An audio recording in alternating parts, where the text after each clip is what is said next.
Hello दोस्तों, hit story में आपका स्वागत है। मैं 20 साल की सुडौल गोरी पूरी बदन की एक खूबसूरत लड़की हूँ। मुझे देखकर भाई की नीयत खराब हो गई थी।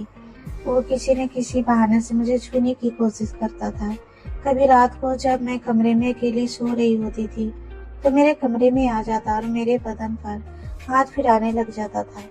तो कभी मैं किचन में काम कर रही होती तो पीछे से आकर मुझे जोर से हक कर लेता था और गर्दन पर अपने दांतों से काट लेता था। वैसे मेरा भाई शादीशुदा था और उसकी शादी को काफी दिन हो गए थे, लेकिन शायद अब उसका दिल उसकी बीवी से उठ चुका था, इसलिए वह मेरे पीछे हाथ धोकर पड़ गया था। मैं भी उससे उसके इरादों को अच्छी तरह से भाप गई थी। एक दिन घर पर कोई नहीं था, भाभी बाहर गई हुई थी। भैया ऑफिस से जल्दी घर आ गए और अपने कमरे में चले गए। फिर उन्होंने मुझे पानी का गिलास लेकर अपने कमरे में बुलाया। जैसे ही मैं कमरे में पहुंची तो मेरा हाथ पकड़कर बेड पर बिठा लिया। उसके बाद मुझसे प्यार मोहब्बत की बातें करने लगे और देखते ही देखते मुझे अपने बाहों में भर लिया। मैं भी खुशी खुशी उनके बाहों में चली गई। उसके बाद उन्होंने मेरा दुपट्टा उतार कर दूर फेंक दिया और मेरी छाती को दबाने लगे। थोड़ी देर बाद एक एक करके सारे कपड़े फर्श पर नजर आने लगे और फिर मुझे बेड पर रख कर मुझे पता है अभी तक आप लोगों ने बहुत सारे लोगों ने चैनल को सब्सक्राइब नहीं किया है। उन लोगों से मैं यही कहना चाहती हूँ कि ज्यादा से ज्यादा चैनल को सब्सक्राइब कर लीजिए। अब से मैं दिन में डेली कहानियां डाला करूंगी, इसलिए आप चैनल को सब्सक्राइब करना तो बनता है और साथ में वीडियो को लाइक भी कर देना। मेरी भाभी मेरी सहेली की तरह थी और मैं उनसे अपनी हर बात शेयर करती थी और वह मुझे बहन की तरह मानती थी। मेरे भैया और भाभी शहर में रहते थे और मैं गांव में अपने माता पिता के साथ रहती थी। भाभी ने अपने बेटे के जन्मदिन पर मुझे 3 दिन पहले ही बुलाया था। उसकी शादी को 5 साल हो चुके थे और बेटे का यह पहला जन्मदिन था जिसे वह बड़े धूमधाम से मनाने वाली थी। उन्होंने खास तौर से मुझे फोन करके बुलाया था और बहुत रिक्वेस्ट भी की थी कि तुम जन्मदिन पर जरूर आना। जन्मदिन वाले दिन में तैयार होकर भैया भाभी के घर पहुंच गई थी। डेकोरेशन हॉल में जाते ही भाई ने मुझे गले लगा लिया था। मैंने उन्हें भाभी के बारे में पूछा तो उन्होंने कहा कि गोलू बहुत रो रहा था, इसलिए महक उसे दूध पिलाने के लिए अंदर गई है। लगभग 1 घंटे में जन्मदिन की पार्टी शुरू होने वाली थी। मैंने भाई को कई दिनों के बाद देखा था। थोड़ी देर बाद में जन्मदिन की पार्टी शुरू हो गई थी और देर रात तक पार्टी भी संपन्न हो गई थी।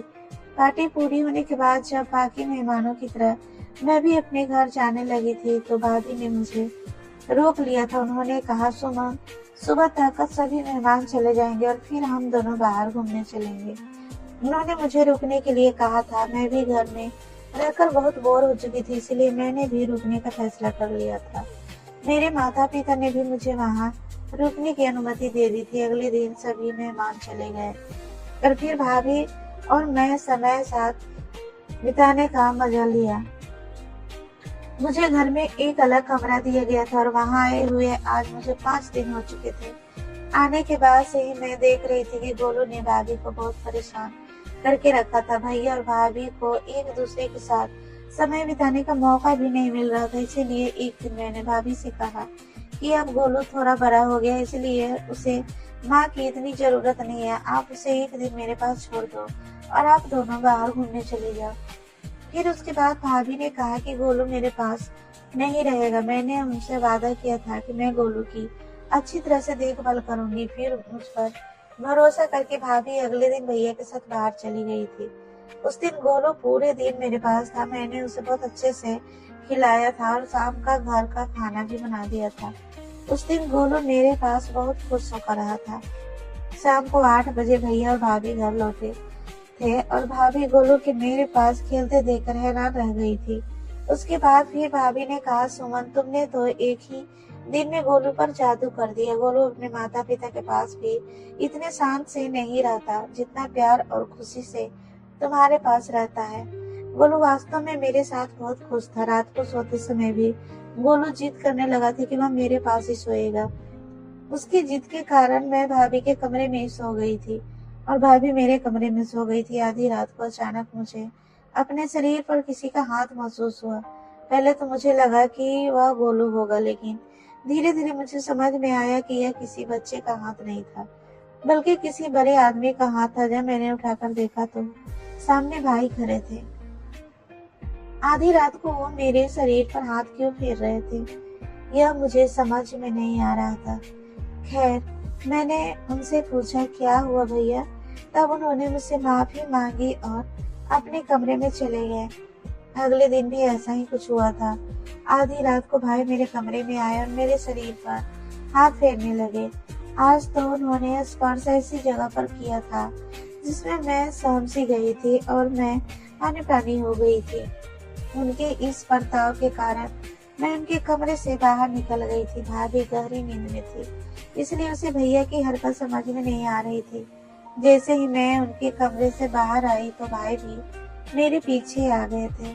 मैंने उनसे कुछ कहने की कोशिश की, तभी उन्होंने कहा, सॉरी मुस्कान, मैंने तुम्हें महक समझ लिया था।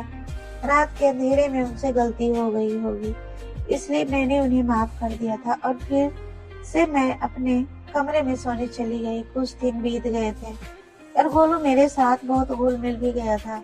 एक दिन सुबह नाश्ते के समय मैंने भाभी से कहा, भाभी अब मुझे घर जाना है। फिर भाभी ने कहा, मुस्कान प्लीज मेरे लिए कुछ दिन और रुक जाओ ना, मुझे 1 महीने का कुकिंग कोर्स ज्वाइन करना है और अब गोलू भी तुम्हारे साथ अच्छा घुल मिल गया है, इसलिए मैं तुम्हें बता रही हूँ कि तुम उसकी देखभाल कर सकती हो।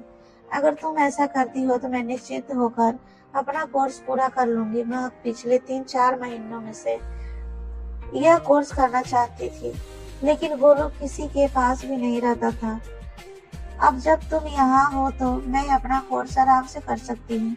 कुछ ही दिनों की तो बात है, दोपहर में 2 घंटे का मेरा क्लास होगा और बाकी टाइम फिर मैं घर रहूंगी।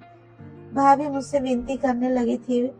तभी भैया भी बोले, मुस्कान तुम माँ को अपनी दोस्त कहती हो तो अपनी दोस्ती के लिए इतना भी तो नहीं कर सकती हो। क्या तुम अपनी भाभी के लिए कुछ दिन और रुक नहीं सकती हो। उनका आग्रह बढ़ता जा रहा था, इसलिए मैंने वहां रुकने का फैसला कर लिया था। मैंने उन दोनों को हाँ कहा। फिर भैया ऑफिस के लिए निकल गए थे। उनके जाते ही भाभी ने मुझे गले लगा लिया था और उन्होंने मुझे थैंक्स कहा कि तुम्हारे सहयोग से मैं अपना कोर्स पूरा कर सकूंगी। यह कोर्स कुछ ही दिनों का है। एक बार जब मैं कुकिंग सीख गई तो धीरे धीरे अपना खुद का बिजनेस खड़ा कर लूंगी। भाभी की खुशी देखकर मैं भी खुश थी। एक दिन दोपहर को भाभी अपने क्लास के लिए गई हुई थी और गोलू उस समय मेरे साथ था। अचानक वह रोने लग गया था। मुझे लगा कि गोलू को भूख लगी होगी तो मैंने उसे दूध पिलाने की सोची और दूध लेने के लिए मैं किचन में आ गई थी। दूध गर्म हो रहा था और मैं किचन में खड़ी थी। तभी अचानक भाई ना जाने कहां से आ गए और उन्होंने मुझे पीछे से आकर जोर से हक कर लिया और अगले ही पल में उन्होंने मेरी गर्दन पर जोर से काट लिया। उनके काटने से मुझे दर्द हुआ, जिस कारण मेरी जोर से चीख निकल गई थी। मैं गुस्से में जब पीछे मुड़ी तब भाई मुझसे दूर हो गए थे। मुझे देखते ही वो बोले, मुस्कान तुम, मुझे लगा कि तुम महक हो, तुमने महक के कपड़े पहने हैं इसलिए मुझसे गलतफहमी हो गई थी। फिर मैंने कहा कोई बात नहीं है और मैं गोलू की दूध की बोतल लेकर कमरे में चली गई। कुछ देर बाद भैया मेरी गर्दन पर लगाने के लिए बर्फ लेकर अपने कमरे में आए। उन्होंने कहा, मुस्कान मेरी वजह से तुम्हें चोट लगी है, मुझे अच्छा नहीं लग रहा है, मेरी गलती की सजा तुझे मिलनी चाहिए। ऐसा कहते हुए वे अपने हाथों से मेरी गर्दन पर बर्फ मलने लगे। उनकी नजरें मुझे कुछ ठीक नहीं लग रही थी। तब मैंने कहा, भाई आपकी मदद के लिए धन्यवाद, अब मुझे अच्छा लग रहा है, अब रहने दो। फिर मैं दोबारा बोली, भाई आप अभी कुछ घंटे पहले ही तो ऑफिस गए थे, आज इतनी जल्दी घर कैसे आ गए। इस पर उन्होंने कहा कि आज ऑफिस में ज्यादा काम नहीं था इसलिए जल्दी घर आ गया। उनकी बातों में सहमति जताकर मैं उनके कमरे से बाहर निकल आई थी और गोलू को दूध पिलाकर सुला दिया था। कुछ देर बाद भाभी भी घर आ गई थी और शाम को चाय पीते समय हम सब साथ बैठे हुए थे। तब भैया ने कहा कि रात को हम डिनर के लिए बाहर चलेंगे। इस पर भाभी ने मना करते हुए कहा, रात को 6 बजे से मेरी कुकिंग की ऑनलाइन क्लास है राघव, मैंने तुम्हें पहले ही बता दिया था। भाभी ने पहले ही अपने ऑनलाइन क्लास के बारे में भैया को बता दिया था, फिर भी भैया डिनर की बातें कर रहे थे। इस पर भैया ने कहा, माँ, तुम सिर्फ अपने बारे में मत सोचो, अगर तुम डिनर पर नहीं जा सकती हो तो मैं मुस्कान को बाहर ले जाता हूँ। वह पिछले कुछ दिनों से हमारे लिए कितना कुछ कर रही है। यहाँ आने के बाद से वो घर में ही है। मुस्कान को भी कभी बाहर जाना चाहिए। भैया ने अपनी मीठी बातों में भाभी को इस कदर फंसा लिया था कि भाभी को उनकी हर बात सही लगने लगी थी। फिर भाभी ने कहा, मुस्कान, तुम्हारे भैया सही कह रहे हैं।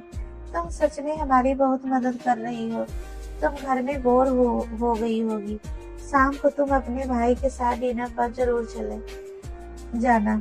शाम को भैया मेरे कमरे में एक वन पीस ड्रेस लेकर आए। फिर उन्होंने कहा, डिनर पर जाते समय यह ड्रेस पहन लेना। यह ड्रेस माँ ने तुम्हारे लिए भेजी है। भैया की बातों में मुझे दम लगा था। मुझे महसूस हुआ कि भाभी के नाम पर उन्होंने अपनी पसंद की ड्रेस मुझे लाकर दी है। फिर उसके बाद डिनर का समय हो गया था, इसलिए मैंने वह ड्रेस ली और तैयार हो गई। जब मैं तैयार होकर बाहर आई तो भाभी ने कहा, अरे वाह, तुम तो अपने भाई के साथ डिनर पर जाने के लिए बहुत उत्सुक लग रही हो। भाभी की बातों से लग रहा था कि शायद यह ड्रेस उन्होंने नहीं भेजी थी।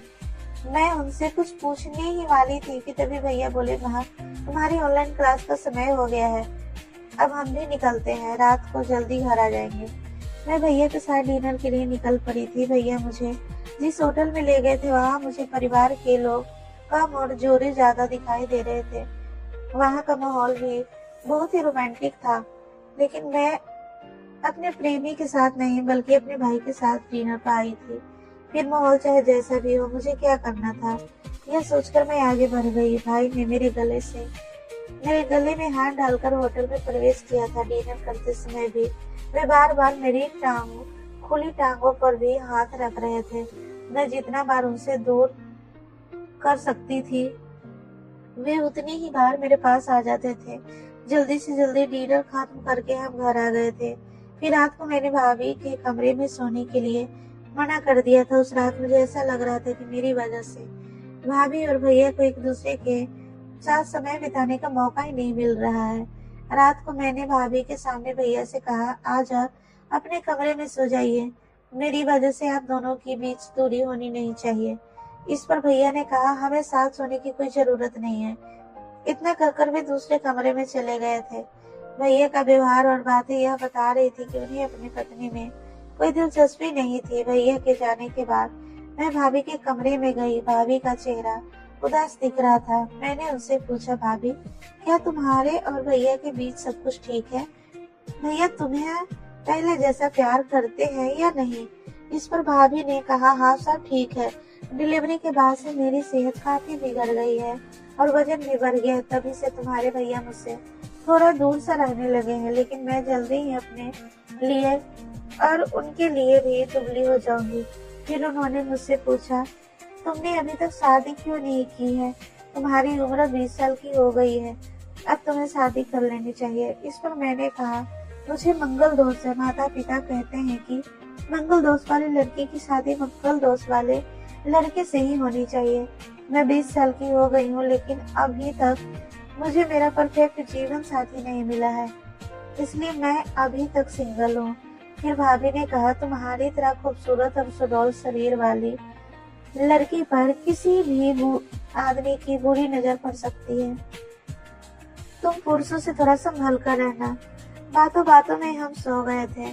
अगले दिन भाभी अपनी क्लास के लिए गई। उस समय गोलू मेरे साथ खेल रहा था और खेलते खेलते वो सो गया था और मैं भी उसके पास सो गई थी। कुछ समय बाद गोलू नींद में ही रोने लग गया था और मुझे अपनी माँ समझने लग गया था।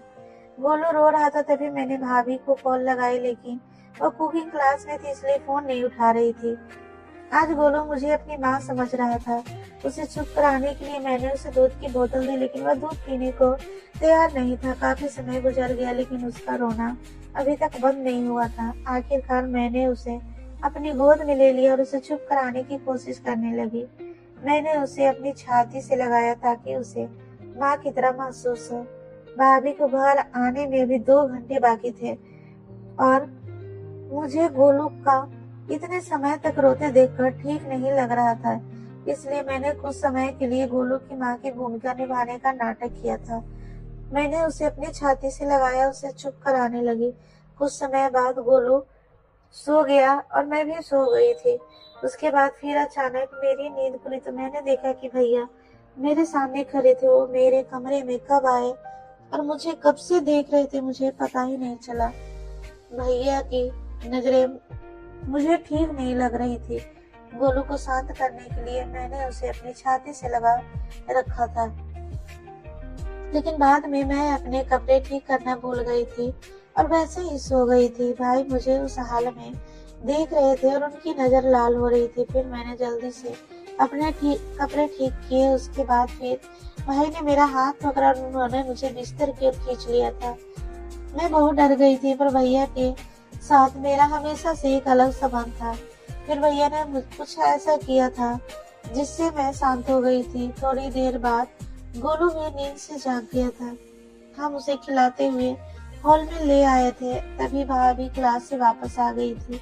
तभी उसने हमें अलग नजरों से देखा और तुरंत गोलू को हमारे बीच से उठा लिया। रात को किचन में खाना बनाते समय भाभी का व्यवहार थोड़ा अलग लग रहा था। उसने कहा, आजकल तुम गोलू को अपने से ज्यादा जोड़ने लगी हो।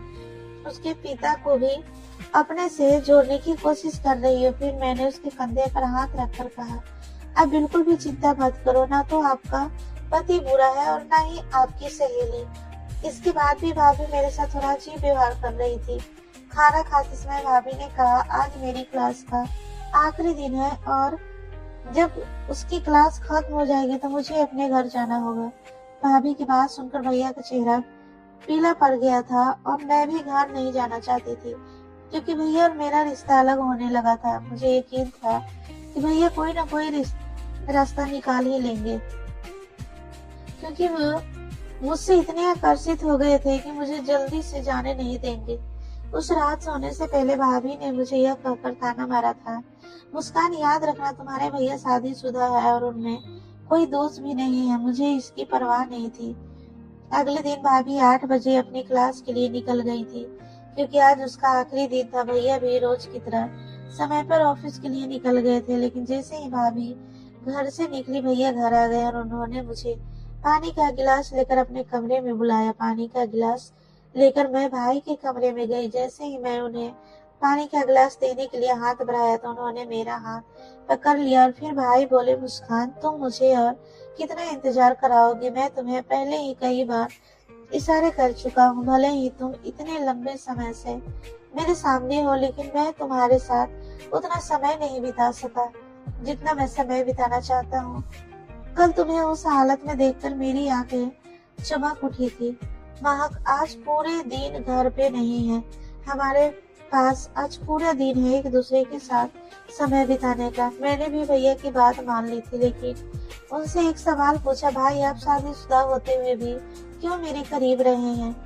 अगर इस वजह से आपका रिश्ता टूट गया तो भाभी को बुरा लगेगा, फिर आप उसे क्या जवाब दोगे? फिर भैया बोले, मुस्कान, तुम कुछ ज्यादा ही सोच रही हो। महक सिर्फ मेरी पत्नी है। मैं अब उससे प्यार नहीं करता हूँ। मैं उसे कुकिंग क्लास करने दे रहा हूँ क्योंकि मेरी नौकरी टूट गई है। मेरी नौकरी छूट गई है ताकि वह कुछ पैसे कमाकर मेरी मदद कर सके, नहीं तो मुझे उससे कोई खुशी नहीं मिलती है। अगर तुम्हें कोई आपत्ति नहीं हो तो हम शादी कर सकते हैं, और गोलू भी तुम्हें अपनी माँ मानता है। फिर भैया ने मुस्कुराते हुए मुझे अपनी बाहों में ले लिया था और फिर मैं भी प्यार से उनकी बाहों में चली गई थी।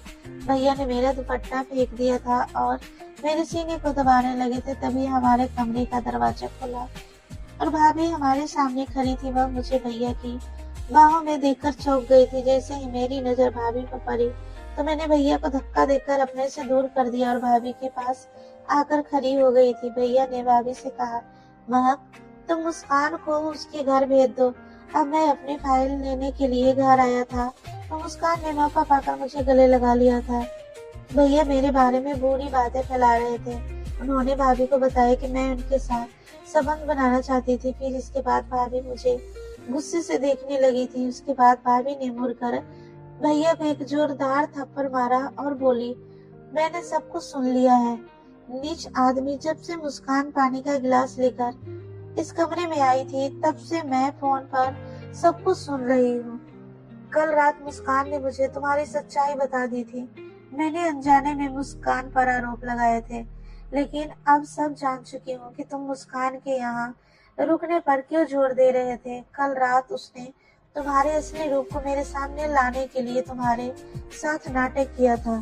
तुमने उसके साथ जबरदस्ती करने की कोशिश की थी। मैं समझ गई हूँ कि तुमने ऑफिस में भी किसी महिला कर्मचारी के साथ छेड़छाड़ की होगी, इसलिए तुम्हारी नौकरी चली गई है।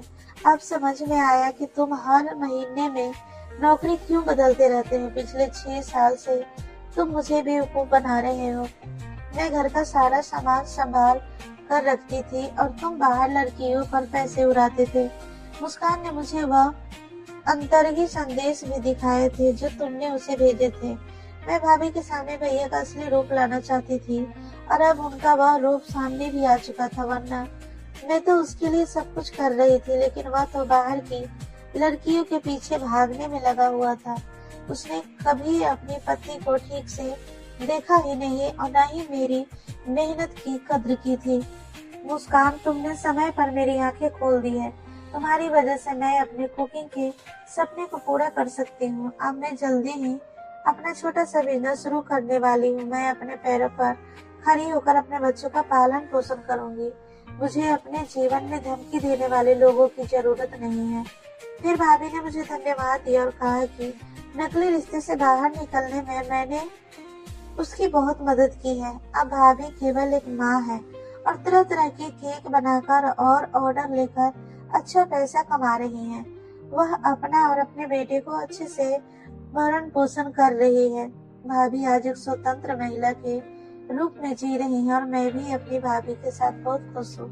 तो दोस्तों, कहानी कैसी लगी कमेंट बॉक्स में जरूर बताएं और अच्छी लगी हो तो लाइक करें और चैनल को सब्सक्राइब करना ना भूलें। धन्यवाद।